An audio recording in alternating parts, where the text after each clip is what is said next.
So our 21 question is non-bibliographic database contain. Non-bibliographic databases में क्या क्या आता है? आंसर सिंपल है, numeric, pictorial and audio visual data. Textual data जो होता है वो बिब्लियोग्राफिक डाटाबेस के अंदर आता है, तो इसलिए नॉन बिब्लियोग्राफिक डाटाबेस में numerical, pictorial and audio visual datas आते हैं। सो answer is A. 22 question is which of the following were the major events took place in the year 1931 in the history of library science? 1931 year में क्या क्या major events हुए थे library science के अंदर में जो बहुत बड़े थे, हिस्ट्री बना चुके थे?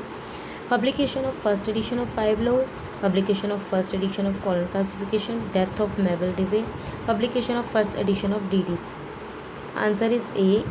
सो फर्स्ट एडिशन ऑफ 5 लॉज इसमें पब्लिश हुए थे and death of Melvil Dewey की डेथ हुई थी। So answer is A. So our next question is 23 which is Anglo American cataloguing rules AACR2 is publish jointly bye.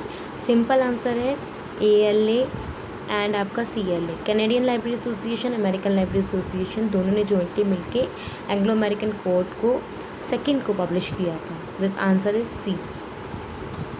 Which of the following are associate with the carrot and stick theory of motivation as describe by Frederick Herzberg and his associates? इनमें से जो following दे रखा है name, उसमें से जो carat and stick theory दी थी motivation की फ्रेडरिक हर्जबर्ग ने, उसके कौन कौन से एसोसिएट हैं? Which is use of rewards, imposition of penalties, curtailment of subsidy in institutional canteen, periodic transfer from section to section. Answer is A. A B are correct. use of rewards करना carrot and stick theory के अंदर and imposition of penalties, penalties की imposition change करते रहना। So ये दोनों इसके अंदर provided किए गए थे। 25th is identify the key attributes of flow charts from the following. Flow charts के क्या क्या एट्रीब्यूट्स होते हैं? N input and output chart that display visual representation of the steps involve in a given activity. Yes, it is correct. B is facilitates understanding how a process based on TQM principles work and can bring improvement. Again, this is true.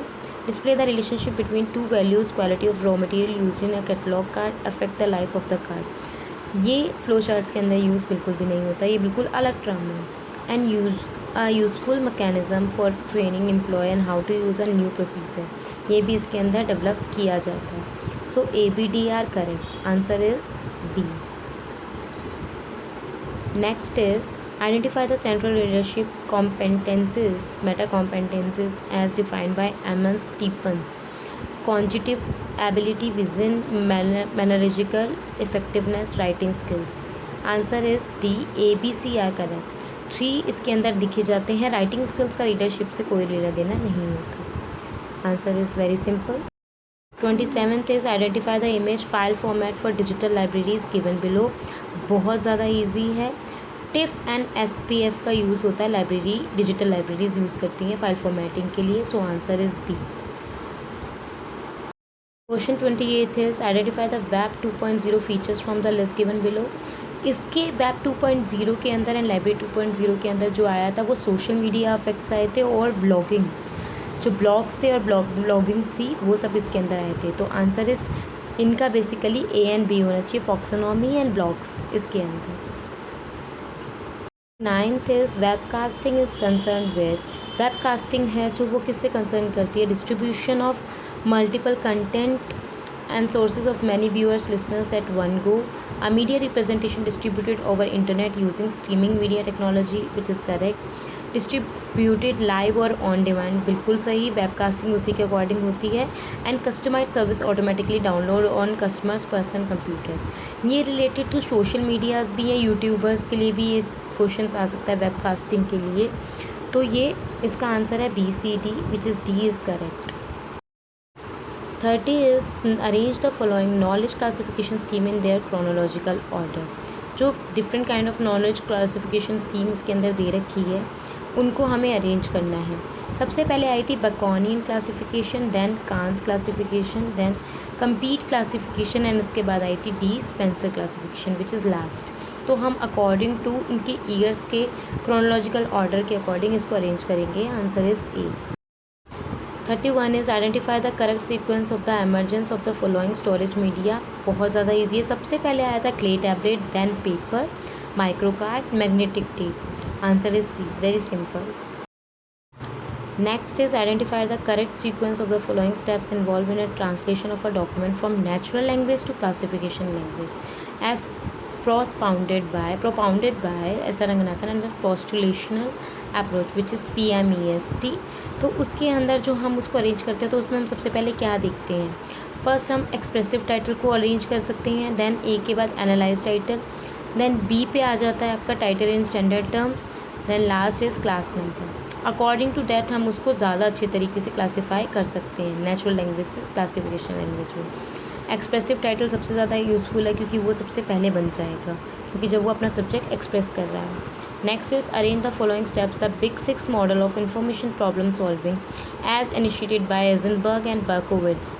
तो उसके अंदर steps जो उसके थे उसको हमें arrange करना है। सबसे पहला कोई भी अगर हम स्टेप्स को अरेंज करते हैं तो पहला होता है कि हम उसको डिफ़ाइन कैसे करें। So first is task definition, उसके बाद सो आंसर इज़ बी, आपको यहीं पे पता चल रहा है। देन आ जाता है उसका इंफॉर्मेशन सीकिंग स्ट्रैटेजीज़ कि हम क्या स्ट्रैटेजीज़ अपना रहे हैं। देन आता है यूज़ ऑफ इंफॉर्मेशन, और उसके बाद में लास्ट में सिंथेसिस। सो ये प्रोसीजर इसका है। So answer is B. Next is 34th question is match of the following which is very easy. J.D. Brown, उसके सामने है canons of classification, E.C. Richardson warrant, E.W. Hulme classification and W.V. Berwick Sayers classifications. ठीक है, criteria of classification, sorry. Match of the following में सबसे ज़्यादा easy यही होता है कि अगर आपको 1 आता है तो आप उससे उसको क्रैक कीजिए। सो जैसे कि seers listed, W.C. बर्विक-सेयर्स, D.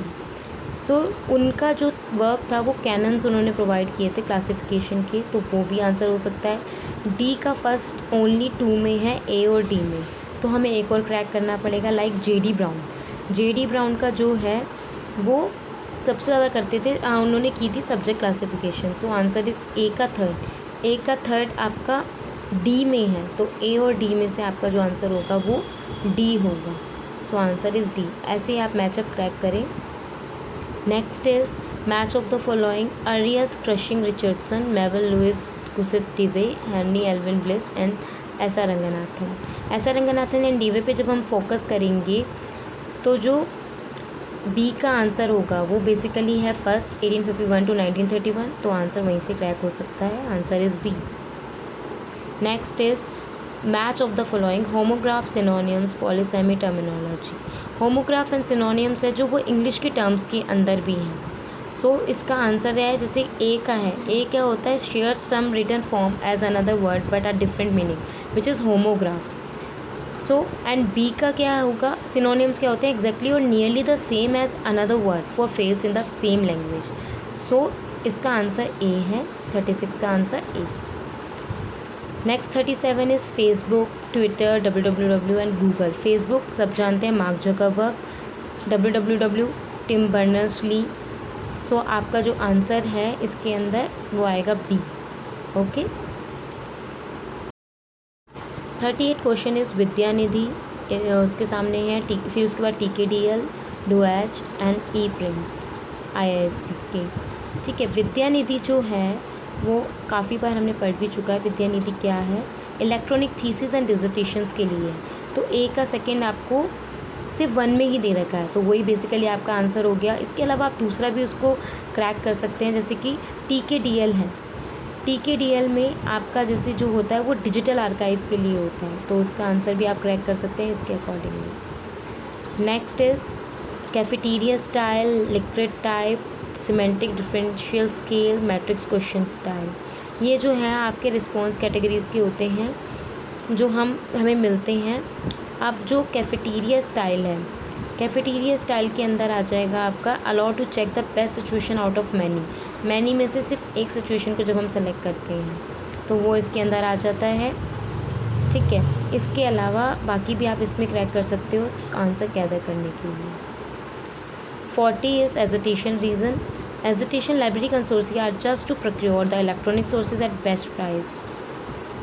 Okay, which is very false. ऐसा नहीं होता. बेस्ट प्राइस पे हम इलेक्ट्रॉनिक सोर्सेज को सिर्फ लेने के लिए, परचेज़ करने के लिए हम कंसोर्सिया नहीं करते.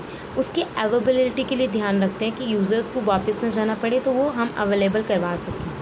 Our library consortium is to provide coordinate activities, share resources and combine and expertise, not just procurement of free resources. UGC Infonet in India can be taken an example. अब लाइक UGC Infonet है, वो without any procurement के उसमें provide करवाता है आपको कंसोर्सिया basis पे. तो इसका आंसर यहाँ पे साफ पता चल रहा है. R is true, A is very false. So our next question is 41.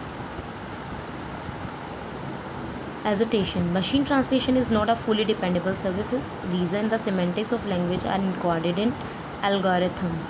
दोनों बिल्कुल करेक्ट है, क्योंकि वो फुली डिपेंडेबल नहीं हो सकते, मैन मेड का ज़रूरत पड़ती है. एंड क्यों? क्योंकि वो एल्गोरिथम्स के अंदर होती हैं. Different kind of like algorithm flow charts जो होते हैं, इनपुट आप ट्राइप्रीजियम में लिखोगे, उनको डिफरेंट काइंड ऑफ स्टाइल्स दिए जाते हैं, इनपुट आउटपुट के लिए दिया जाता है.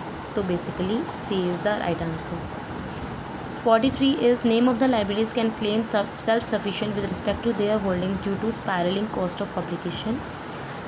ओके, सो इसके अंदर बिल्कुल करेक्ट है. वैसे spelling cost of publication and publication delays still made inter library loan are necessary for the libraries in the contemporary information age. ये जो स्पेलिंग कॉस्ट है पब्लिकेशंस की, ये भी ठीक है, काफ़ी लाइब्रेरीज़ लेती हैं. इसके अलावा पर इंडियन लाइब्रेरी लोन की भी ज़रूरत उनको उतनी ही पड़ती है. तो ये दोनों ही टर्म हमारी ट्रू है. Next is hesitation. The post office protocol आपने काफ़ी बार ईमेल में देखा होगा, जब रिसीव या मेल जाता नहीं है तो आता है post office protocol. Is the main internet standard for electronic mail transmission. So इसके अंदर ये यही बता रहे हैं, पर वो मेन इंटरनेट स्टैंडर्ड नहीं है. So hesitation is false. Reason, the post office protocol is a protocol used by local email clients to retrieve email from the remote server over TCP IP connection. तो वो decline करने के लिए इसका use करते हैं, which is very true. Reason is true, hesitation is false. Next is hesitational Boolean operators using and और not. हमें पता है एंड और नॉट, ये तीन बुलियन ऑपरेटर्स हम सबसे ज़्यादा यूज़ करते हैं इन्फॉर्मेशन रिट्रीवल सिस्टम के लिए. The new age of search engine such as Google do not have the provision of Boolean search. R is false. Even Google भी बुलियन सर्च करता है डिफरेंट काइंड ऑफ वेज में. And hesitation is very true. हम and और not का use करते हैं Boolean operators का डिफरेंट काइंड ऑफ सर्च के लिए. Thank you.